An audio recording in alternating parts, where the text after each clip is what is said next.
I kind of try to feel like I am a true character of hair here. And Orlando has been such an amazing place for people to come and to not only visit and to vacation, but they also take an education vacation.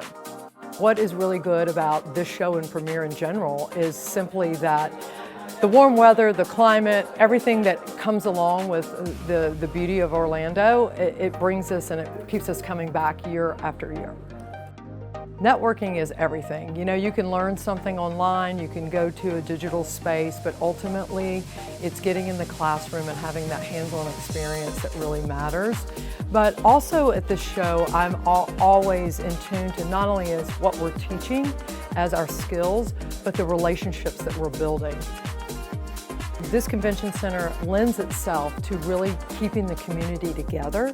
The hotels are all around, everything is really wonderfully positioned so that you see people not only in the convention center, but before and after the shows.